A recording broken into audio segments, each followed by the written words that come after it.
Hello, and a warm welcome to the third installation of our Tax for Growth monthly webinar series. We're going to start in the next couple of minutes. I just want to give people an opportunity to join the webinar, so we're just going to wait for a couple of minutes. We're going to have a live Q&A in the last 25 minutes of the session. So if you wish to submit a question during the webinar today, please use the Q&A functionality. You can also vote a question by clicking the thumbs up icon. The recording of this webinar will be available after on our website. So I'm just going to give it a couple of more minutes and then we will promptly begin.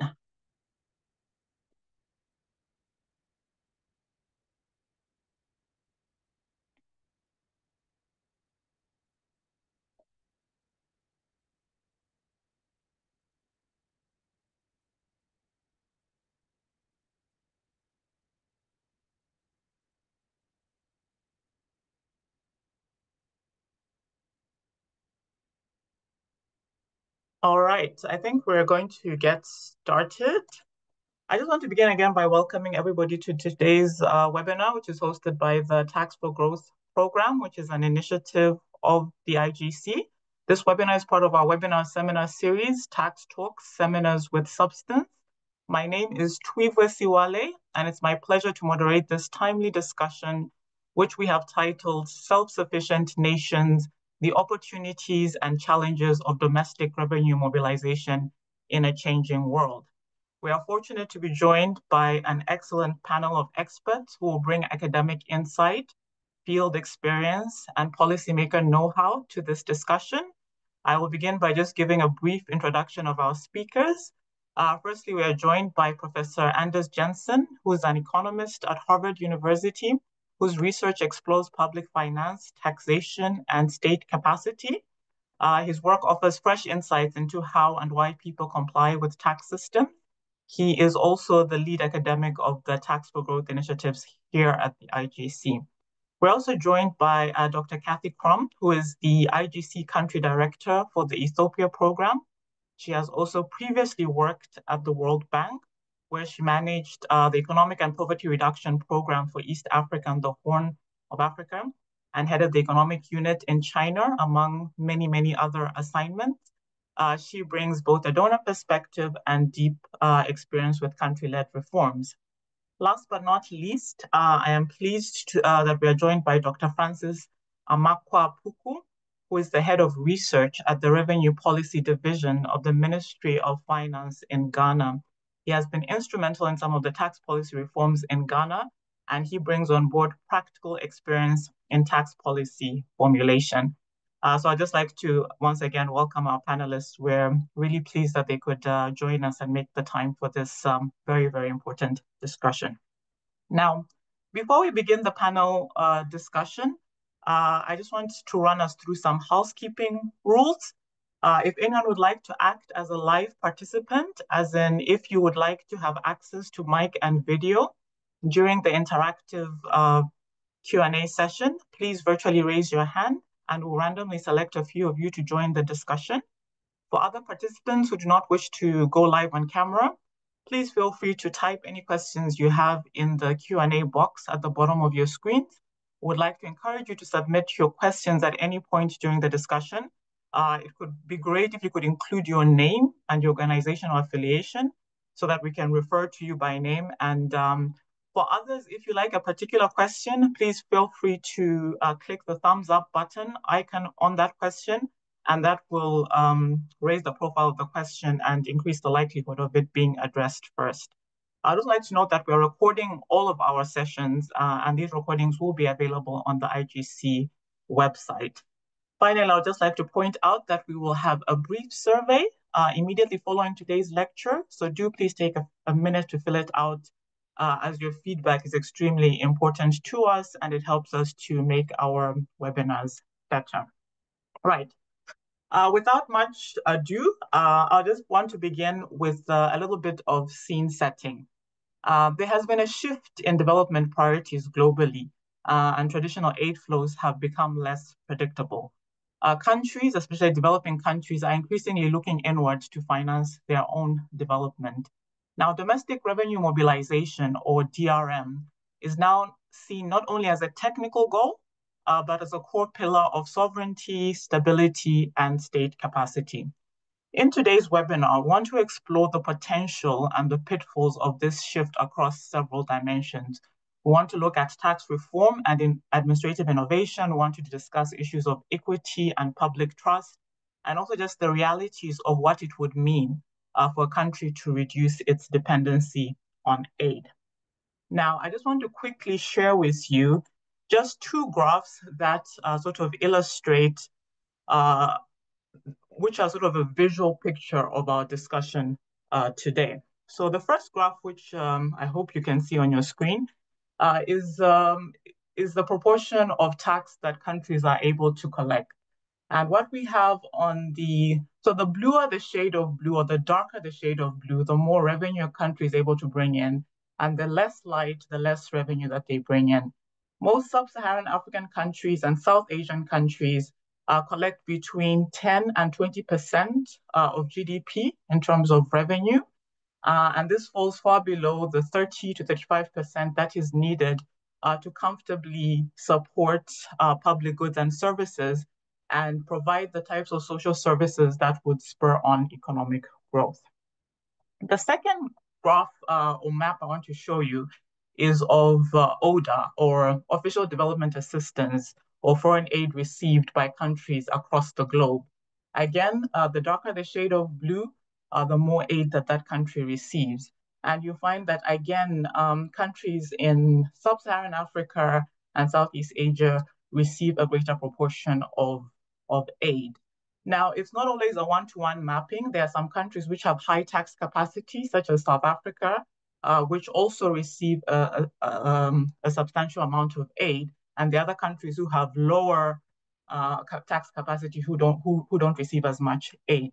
But it sort of gives us a picture of the gravity of the challenge that we are discussing today, which is that the first graph shows how much countries are able to collect currently, and the second one is showing a picture of how much aid that they receive, which will now shortly be reducing in many instances.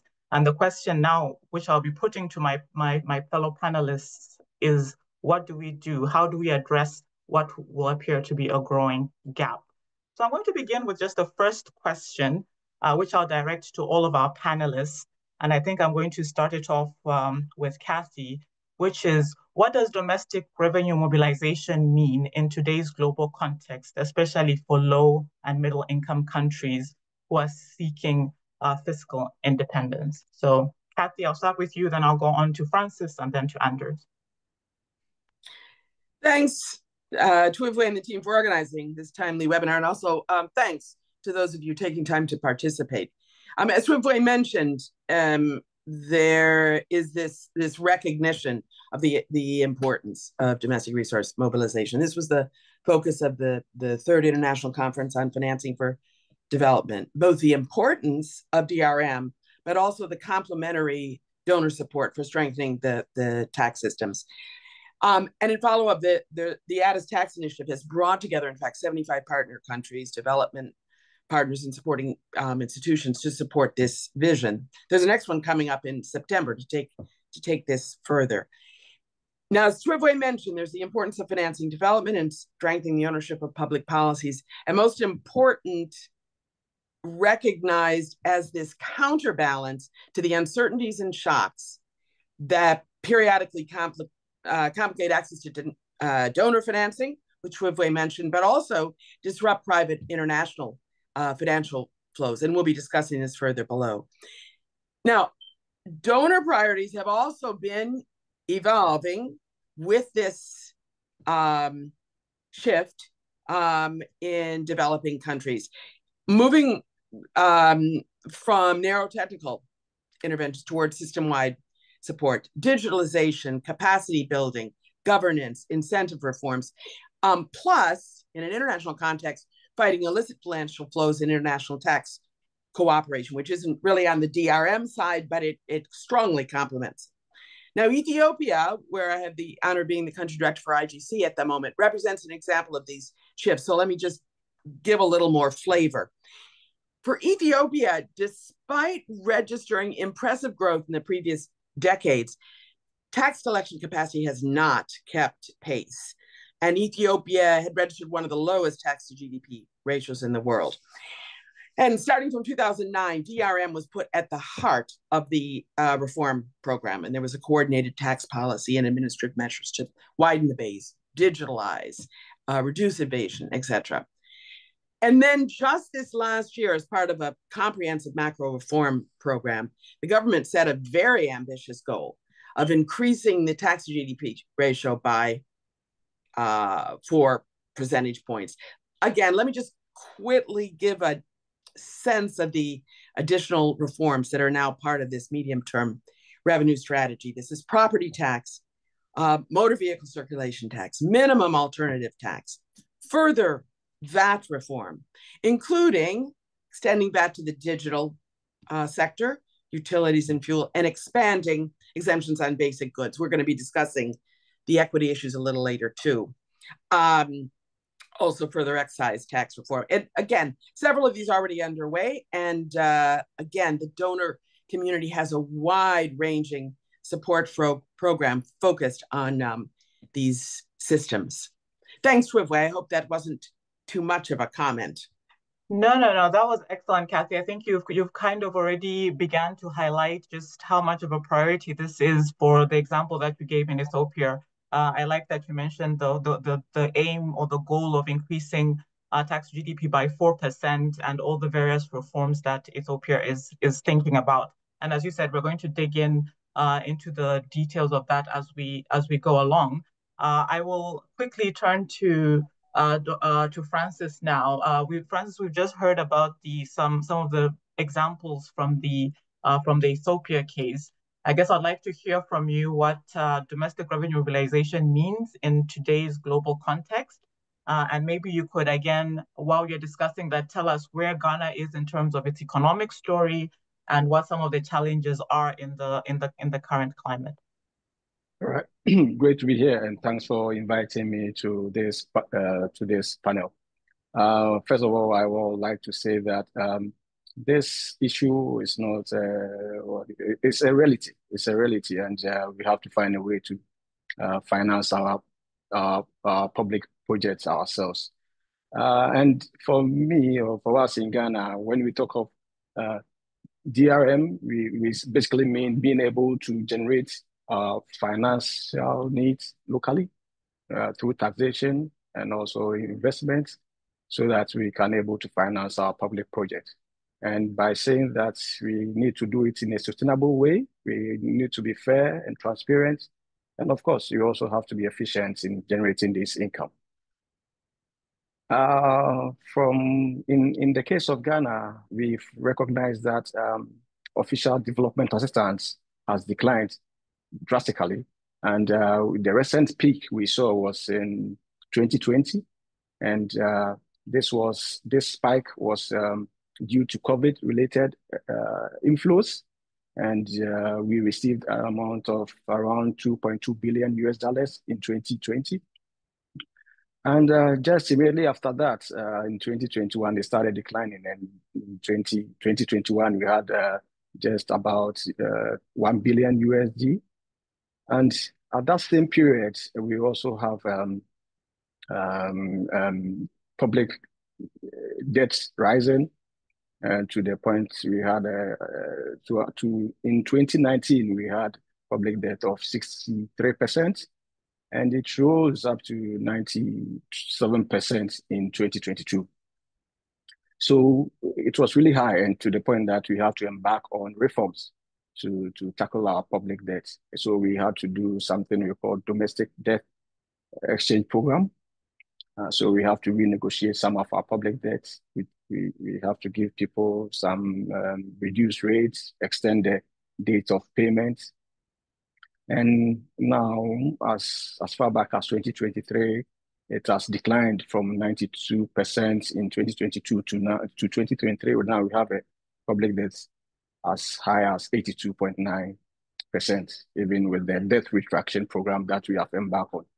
And recently, we have also seen the cuts from US aid funding alone, and it has affected over USD 78 million in the health sector alone, and also 156 million in education programs.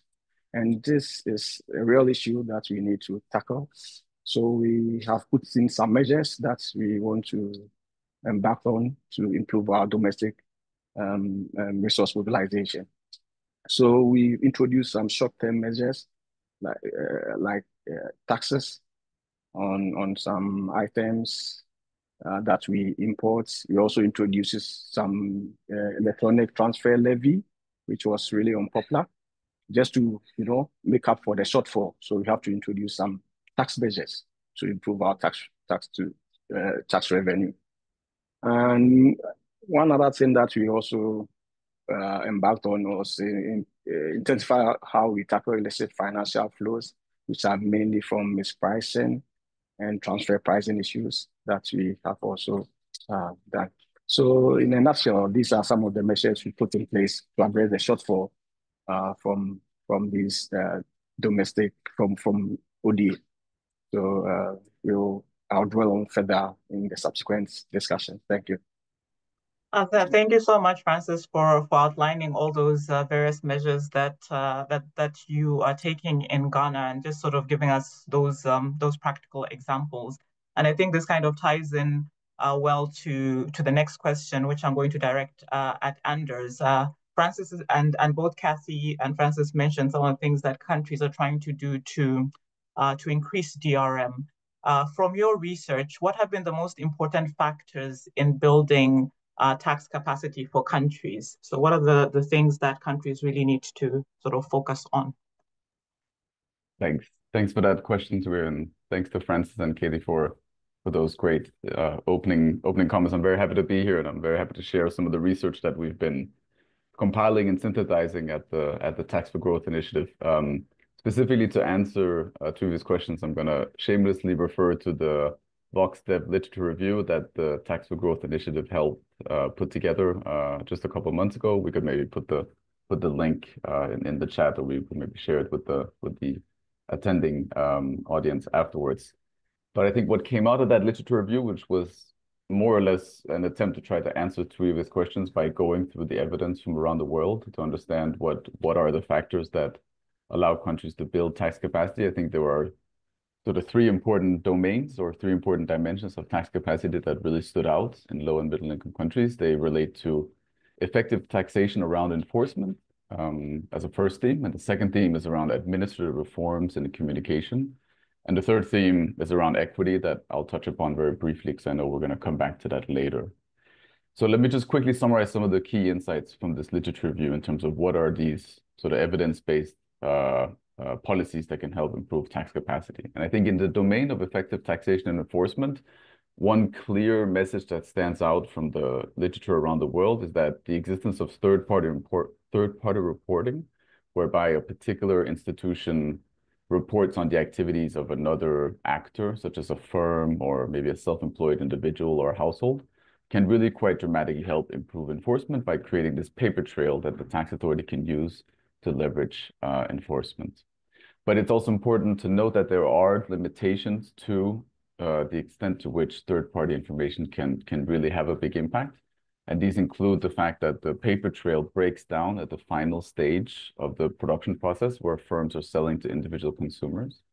And there's also evidence showing that there are limits to the effectiveness of third-party reporting when firms and individuals can make offsetting adjustments on other margins of activity where there is no third-party reporting. So I think these are two important themes that highlight some of the limitations of third-party reporting and that call for more evidence to ensure that third-party reporting can achieve its full potential.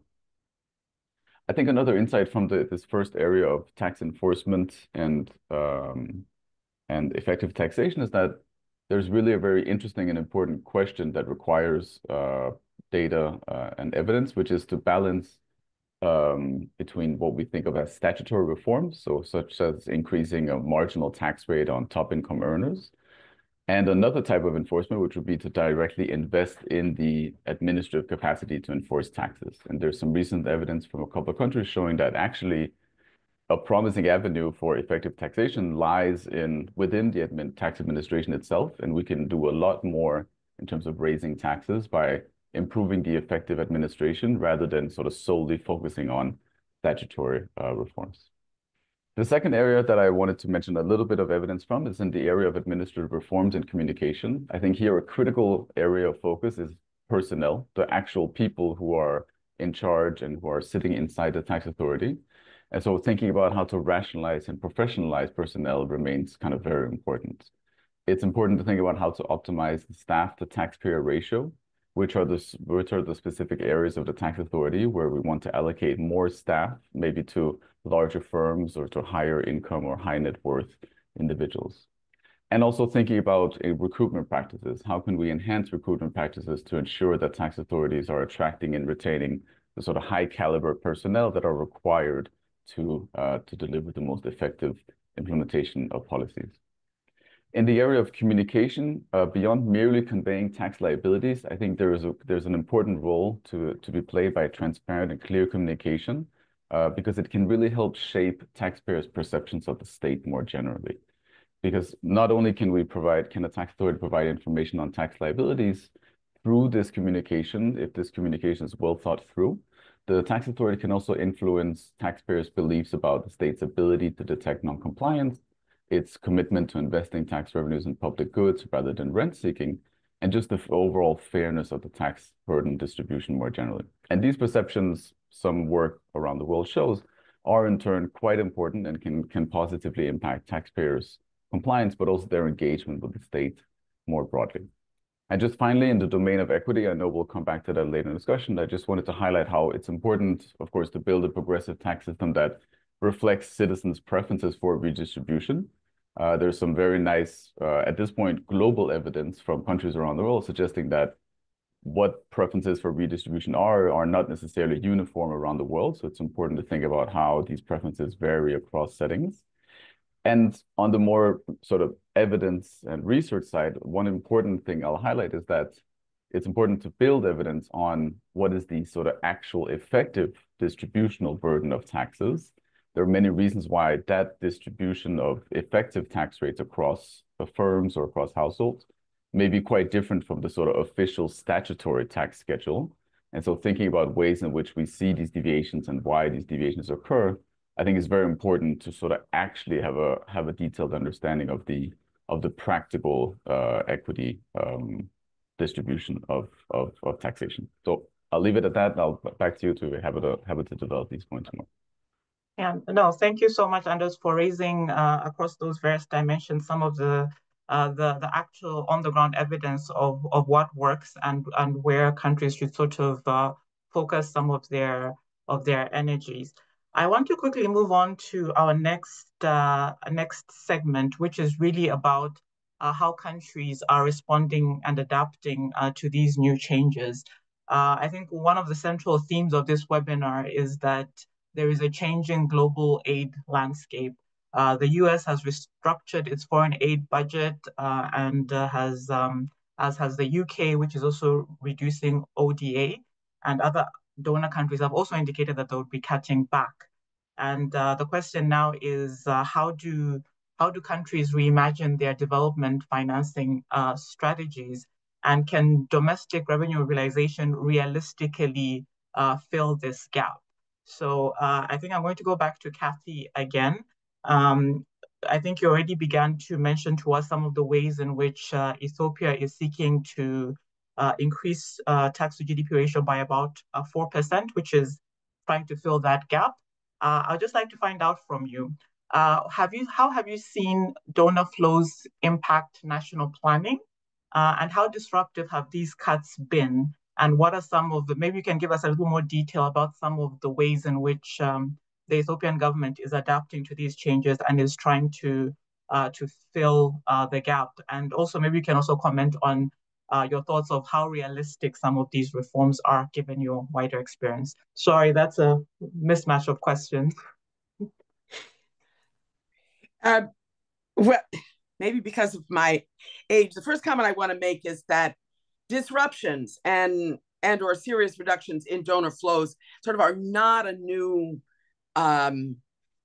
phenomena. That's one of the reasons, in fact, why there's been, I think, this greater effort at DRN. I remember doing work on the fiscal response, for example, to 2008 financial crisis. So these disruptions are not new. So we have some lessons of building systems so that in future countries are in a better position to respond. And again, DRM remains an important element of that.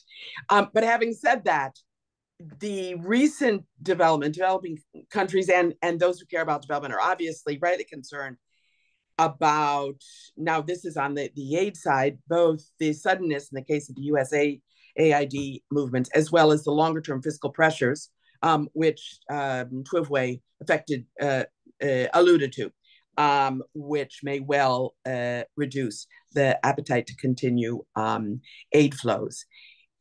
In the specific case of Ethiopia, the government hadn't been receiving direct budget support for the US for a while. However, humanitarian assistance in particular had been highly dependent on the USAID flows, notably food aid in destitute and conflict affected areas, but also HIV programs and food security programs.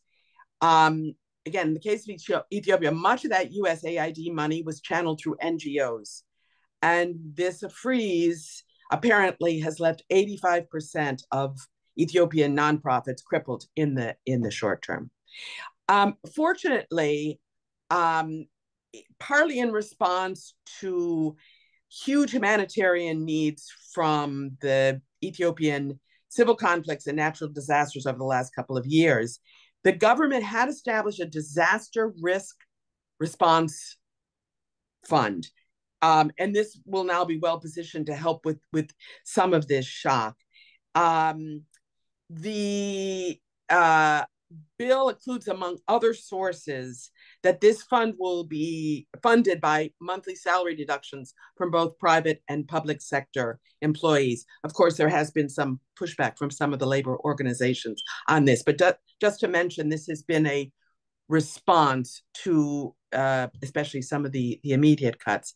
Now, on the expenditure side as well, I know this is focusing on DRM, but just to say that in response to the immediate cuts, there may well be scope for reallocation as well as additional allocation. In the case of Ethiopia for health, for example, already been announced for the coming year.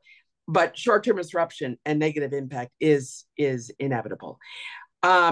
Now, again, with that additional long-term picture that Twivwe is talking about, again, this gets back to the importance of maintaining the momentum in the DRM challenge. And it may be that the particular 4% in fact is a real stretch. But the important thing will be to focus energies on first the most important components.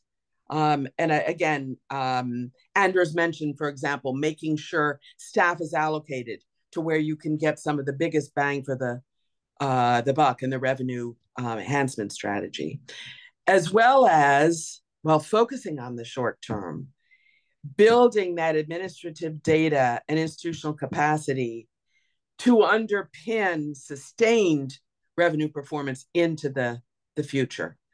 Because unfortunately, these global shocks and challenges are going to remain with us. Thank you so much, Kathy. And yeah, I think you've highlighted something which is important in terms of bringing things into perspective, and that disruptions and shocks will always be there. And really, the focus on long-term resilience is something that countries need to invest in, and some of the things that you mentioned, as well as Anders, sort of speak to that. I'd just like to encourage the audience to pop your questions into the Q&A. If you have any, we will be opening it up to you shortly, and we're very keen to hear from you some of the questions that you might have. Some of you are on the ground, or you've been directly affected by some of these changes, and would love to hear from your experiences.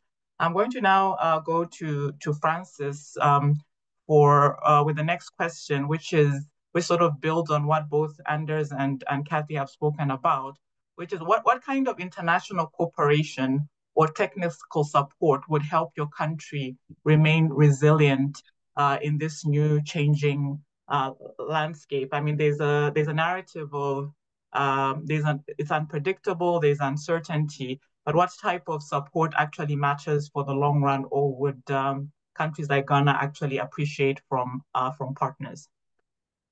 Right, thank you. With this gap, financial gap we have experiencing vis-a-vis our developmental needs, is and the demands from citizenry, it's paramount that we also find ways to finance these investments.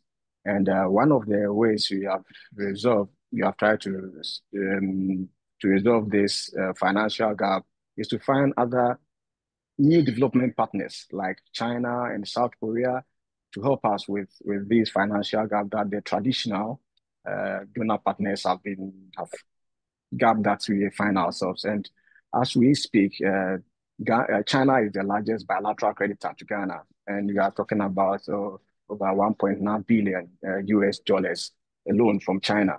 And these are in the form of these are loans and grants from their policy banks, contractors, and commercial banks. And with China, official development assistance from China, these comes, especially the loans, they comes in the form of collateralizing some of our resources. So for example, some of our cocoa produce have been sold offshore ahead of time. Like um, how do I say this? So if ahead of time, so before we get produce, it have already been sold, right? So there's a term I've forgotten, but it's sold ahead of time. And so cocoa and oil and other resources, we have used it to collateralize for loans from these new partners, and this has helped to close our financial gap that we have ourselves. And one other instrument that we also rely on is PPP, where we have a public-private partnerships to fill some of these gaps. So contracting roads and accommodation and other public goods like electricity. And these we enter into partnership with private companies and other things to help us fill this gap. And the other thing that we have also done is to go to um, um, the Euro market, Euro bond, and Euro, this New York Stock Exchange to borrow money from these private entities. So now we are looking at going for green fund or the climate fund. Climate. So we want to venture into that. So we have a division in the Ministry of Finance, purposely trying to fashion out the ways that we can take money from these sort of investment avenues to finance our gap. So these are some of the things that we are doing to fill the gap, apart from also making our tax systems efficient. So we are, as I'm talking this year, we are embarking on a whole VAT reform just to encourage compliance and also improve the tax efficiency of the VAT. So basically, that's what Ghana is doing. And this is the new cooperation that we have found that is helping us to develop our nation. Yeah. Thank you. Excellent, excellent. Yeah, I think you've sort of provided a great segue into the next segment of our discussion before I open it up to the audience, which is on issues to do with equity, trust, and the social contract. I think I'm going to go to Anders for the next question.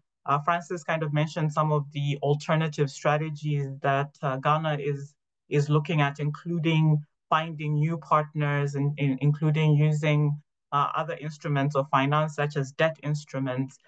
Is there a danger, Anders, for governments turning to regressive taxes to make up the difference? Also, how do tied to that when we're thinking about the ordinary taxpayer on the street?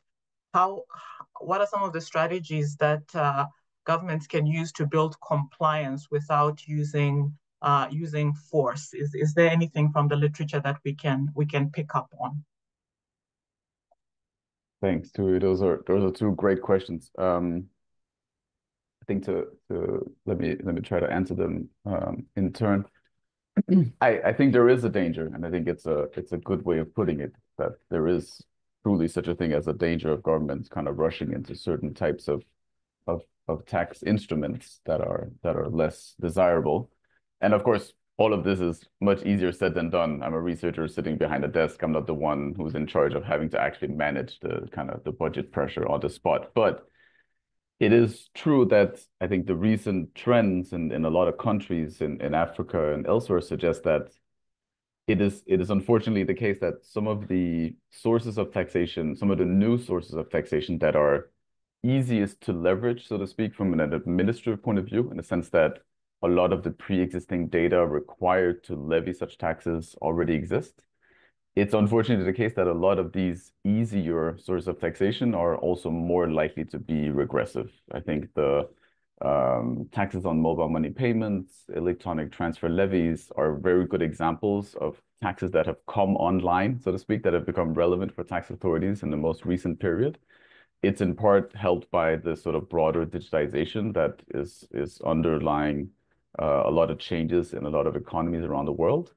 And what that creates from a tax authority's perspective is a very large database, sometimes from teleoperators, of hundreds of thousands, probably millions of records of individual transactions that can, so to speak, quite easily be taxed.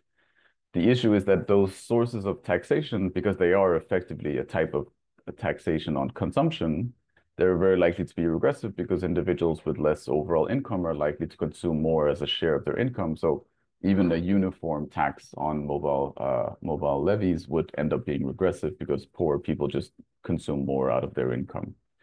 And so that's a clear trend. And I think there's a lot of cases in Africa where these kinds of more easy sorts of taxation have been picked up by government, in part to respond to these budget pressures. But they are unfortunately also likely to be more regressive relative to other types of tax reform. Of course, the challenge is that those other types of tax reforms are more slow moving. They will take longer to implement. If we wanted to build better underlying enforcement for high income individuals, that's not something that we can do overnight by just grabbing one pre-existing data set that will help us do so. It's challenging to tax high income individuals, including in a globalized world, like we talked about at the beginning. So there is a real tension here between the need for sort of revenues on the spot and then the kinds of tax instruments that can deliver such revenue streams more quickly, but that also in the current era are likely to be more regressive. And I think maybe the sweet spot would be to think of administrative reforms, statutory tax reforms that don't take too long, but that might still take a little bit of time, but that can deliver quite significant increases in tax collection, such as withholding. Withholding has been found in many countries to be a very dramatic source of additional revenues. And it is, unlike some of the other reforms that I've mentioned earlier, a little bit easier perhaps to implement because it relies on leveraging the pre-existing third-party set of institutions that may be observing tax activities in the first place. So maybe withholding is one of these tax reforms that can deliver some meaningful extra revenues in a somewhat quick period of time, but without having some of these more dramatic negative equity effects that the very easily taxable sources may have. So I think that would be my answer to the first question. Let me pause here too. Just, I know we want to make sure we get the audience in, so I'm happy to leave the equity discussion for maybe in the context of debating with the audience. Thanks, Anders. Yeah, we can do that. For right now, then I'll sort of move on to the Q&A section and just give our audience an opportunity to come in. I think if we have time towards the end, I'll go back to Anders, and I do have a question for Kathy, which relates to the private sector and small businesses and what the effects of some of these changes are on them. But before we do that, I'm just going to bring in some of the questions which the audience have asked. I think the first one, Anders has kind of already touched on it. Laura asks, Kathy mentioned the introduction of digital taxes in Ethiopia as part of new reforms. And Dr. Francis mentioned the introduction of digital transfer levy. For revenue authorities thinking of introducing new digital-based taxes, what considerations should they bear in mind, and how might it impact the wider economy? So I think I'm going to give that question to Anders, but before he answers, the second question is from Subar. I'm sure I'm mispronouncing his name, my apologies, but cannot the gap in ODA be filled by multilateral agencies such as the World Bank and the IDA? I think, Kathy, this one will be for you. There's this gap, and we have multilaterals, we've got development banks. Is this perhaps an opportunity for them to step up and fill that gap? And then finally, we have a question from Laura again. Given developing countries are not historically the producers of carbon emissions, but are disproportionately affected, and given the overall decline of ODA flows, how does the climate transition factor into the DRM discussion? And I think this one will be for Francis, in looking at the historic position that many countries in the developing world, including Ghana, are not responsible for the current climate crisis. How should we think about these ODA flows, especially as we're contemplating the DRM discussion? So I'm going to start with Kathy on the ODA gap question. Then we shall go to Anders, and then we shall go to Francis.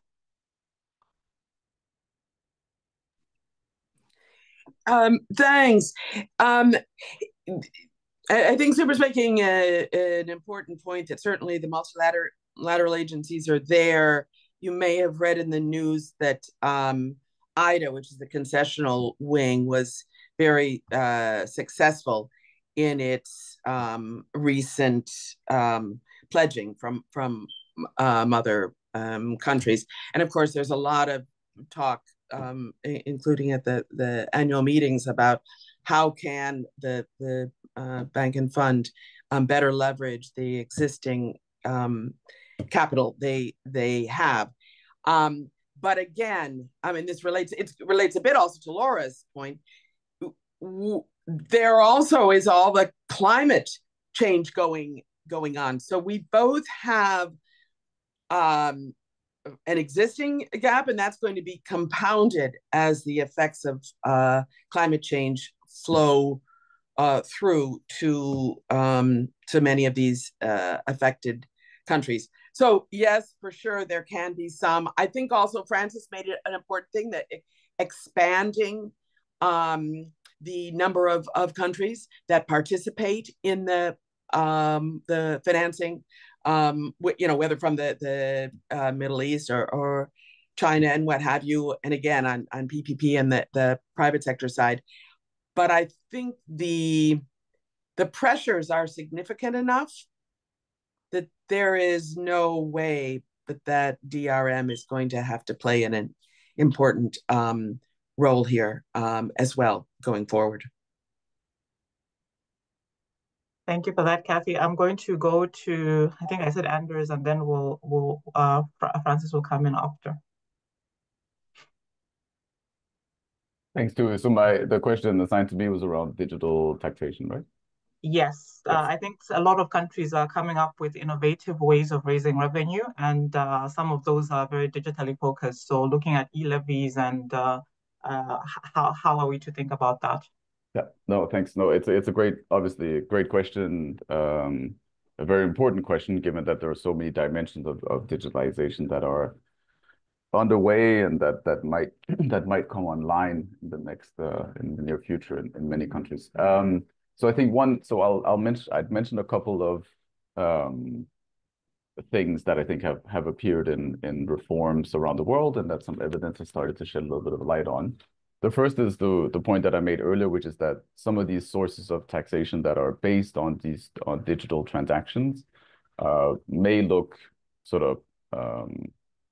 good, so to speak, from a administrative efficiency point of view, in the sense that we don't have to spend too much money in order to be able to leverage these sources of taxation. But even if that's the case, and that's a good thing, like for a tax administration, we generally want to think about the kinds of tax reforms that we don't have to spend so much of the administration's effort and money on, but that will deliver a significant amount of tax revenue. So that's a good trade-off in that dimension.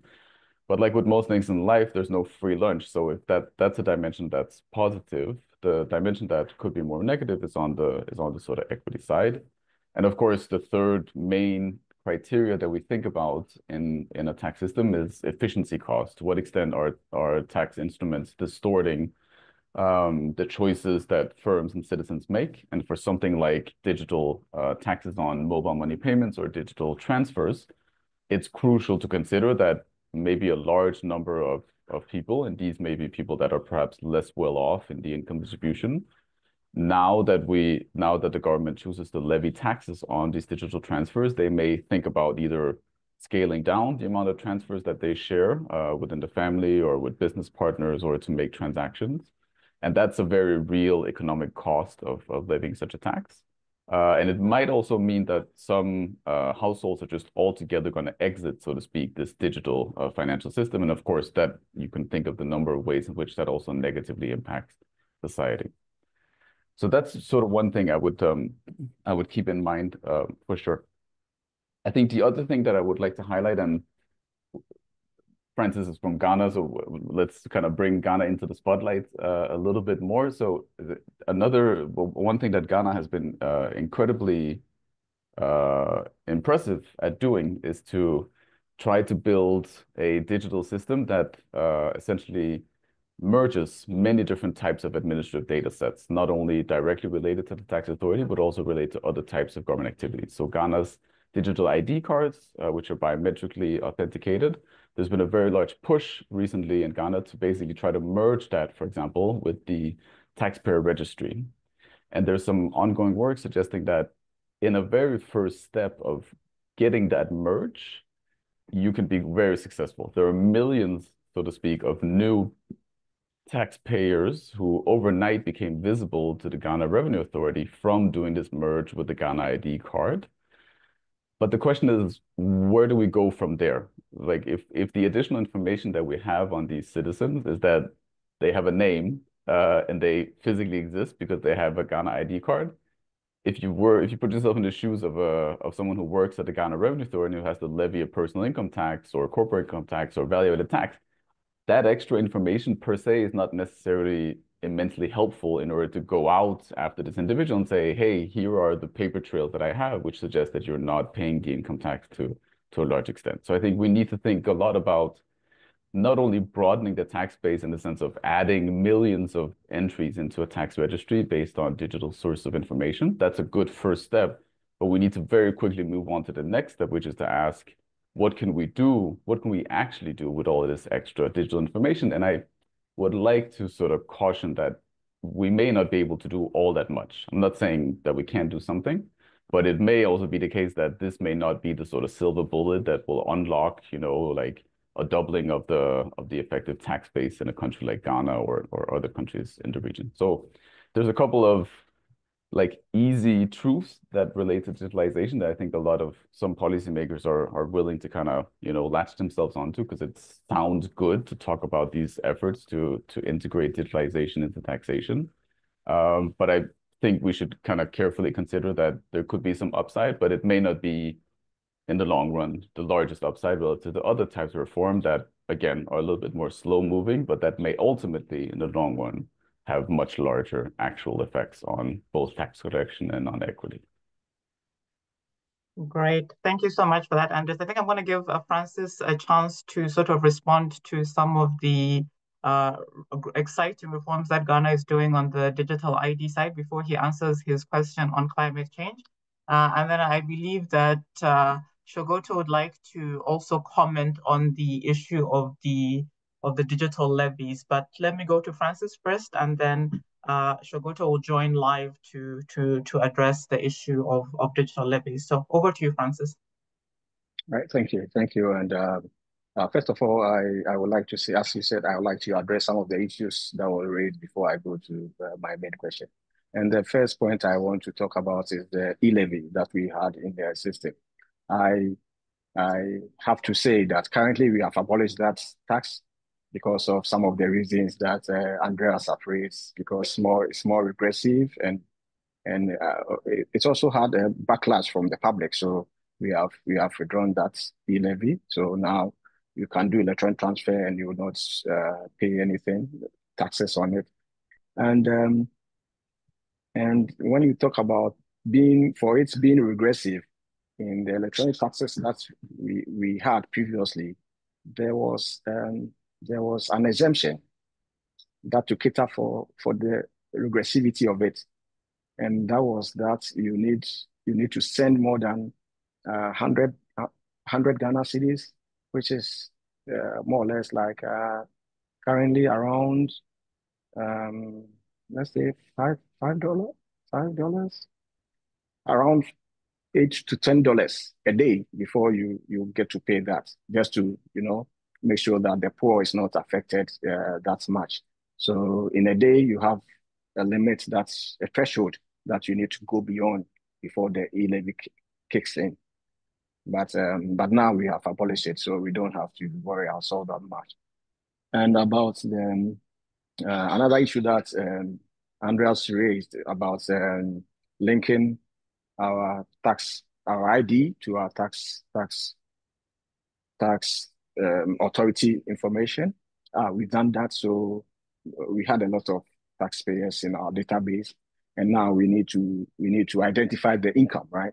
And you cannot see the income associated with the ID number. That's the challenge that we have now. But of course, we have but there's another leg to that when we joined exchange of information for tax transparency, OECD forum for global forum for tax transparency, and that forum we had the opportunity to receive incomes from residents, from taxpayers.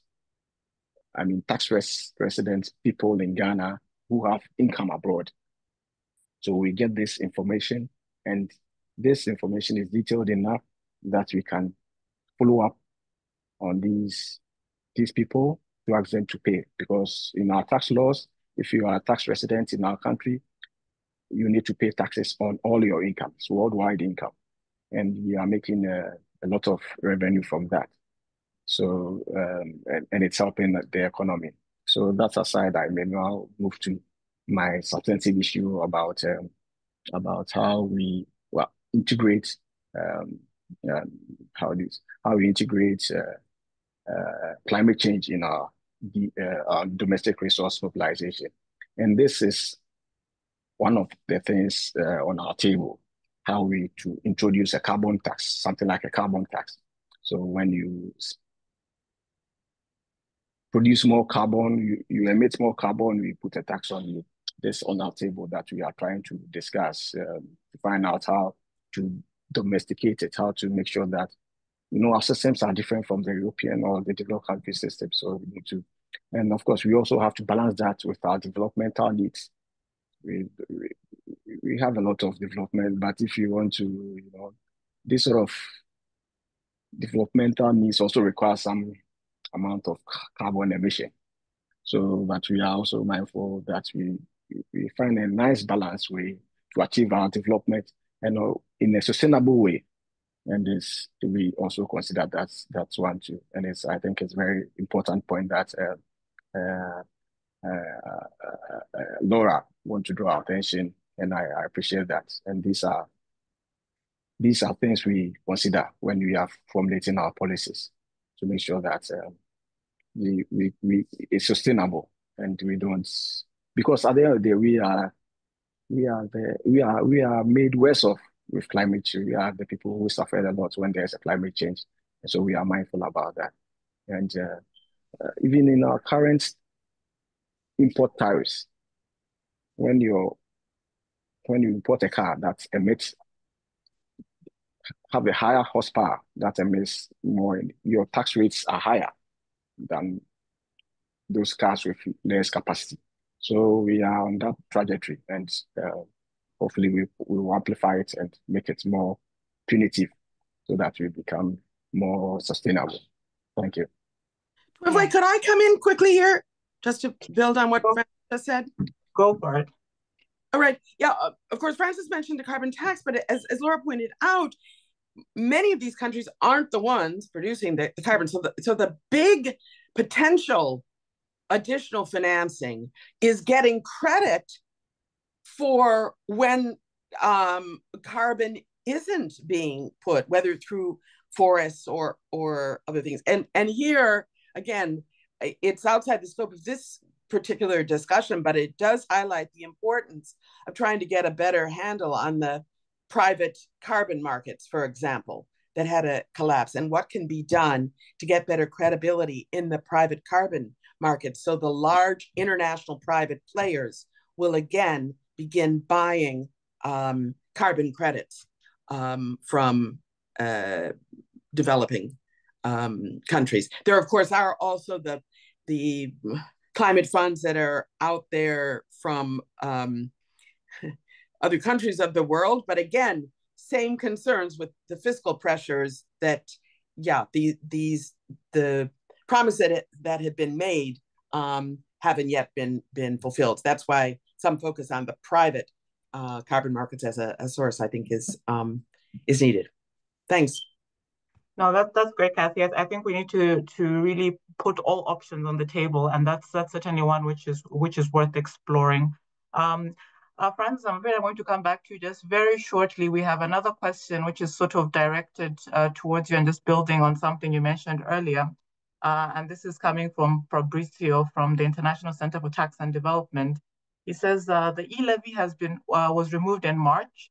I wonder what are the government's plans to fill the gap left by such a removal, given the domestic revenue mobilization needs. So any quick thoughts? I know we're almost at time, so I'll just give you literally half a minute before we start wrapping up.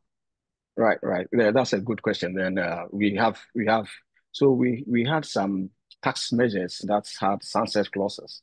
For instance, we have the growth and stability levy.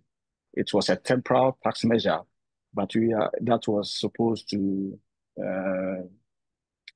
go off this year. But we have to extend that sunset clause to additional 3 years just to cater for the shortfall that we will be experiencing in the e-levy.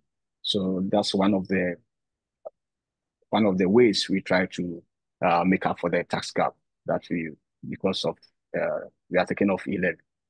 So we have some to say that we have some temporal tax measures that were supposed to elapse by the end of the year, but because of that, we have extended the time frame to an additional 3 years. So these are some of the measures we put in place to get that for that. Thank you. Excellent. We are almost at time, so I am going to give all the panelists an opportunity to just give us some final closing remarks. And as they do that, if they could just quickly identify, not going into a great amount of detail, one priority for strengthening domestic revenue mobilization over the next 5 years. If you could just choose one priority, which one would it be? But before you do that, I'm just going to each give you one quick question, just so that we cover everything. Patso is asking, what would you say the role of regional cooperation is in improving DRM, especially in the context of Africa? If anybody wants to quickly jump onto that one, you're welcome to. The other two questions which have come in, I'm going to, because we're really out of time, I'm going to give them to the panelists after the session. But thank you so much for asking. So if you had to choose one priority for DRM, what would it be? And is there a role for regional? I think the role for regional cooperation, I'll give it to Kathy, but I'll start with Francis in terms of closing remarks and the one priority, and then to Anders, and then finally to Kathy. Right. So my final remarks during this session is that I think modernization is key in this era of AI and big data. I think we have to explore ways of using these things to modernize not just the capacity of the tax administration, but also the processes in making taxes efficient and less laborious making it easy for taxpayers to pay taxes, and also relying on this information to assess people. Through that, we can take care of tax illicit financial flows and all these things without increasing the tax rates that we have. We just need to be efficient using the resources and the technology that we have at our disposal to make the tax systems work. I think we can make a good inroads on that. Thank you. Thank you. Anders, last words. No, I would second what Francis said, and I think I would add something maybe a little bit as a compliment, which is to focus a lot on taking great care of the sort of immensely rich and detailed data that tax authorities collect on a routine basis. I think there is so much to be learned from using administrative data. There's so much that can be done in terms of thinking about policy reforms that are based on evidence. And I think thinking of this as an integral part of what a tax authority does is key, and is a slow-moving process, but one that needs to be kind of continuously kept at in order to reap all the benefits of all of these large data that tax authorities have at hand. Thank you. And finally, Kathy. My closing comment will speak to that excellent question. Peer-to-peer learning is probably the most effective thing that's been done. Lots of things have been happening. The lessons of what works and what doesn't work can be very efficiently captured through peer-to-peer learning through regional cooperation. Twivwe, as you know, IGC held a very successful attempt at this peer-to-peer learning, and I think we need more events and opportunities like that. Thanks. Thank you so much, Kathy. Thank you, Anders, and thank you, Francis. And thank you to everyone in the audience for taking the time out to join the webinar and for the active participation. My apologies to those whose questions were not able to get to within the time. Just a quick reminder about the feedback survey. Please take a minute to fill that so that we can continue to improve our webinars. Thank you once again, and look forward to seeing you at next month's Tax Talk. Thank you. Goodbye. Thank you. Thank you, Dewey. Thanks.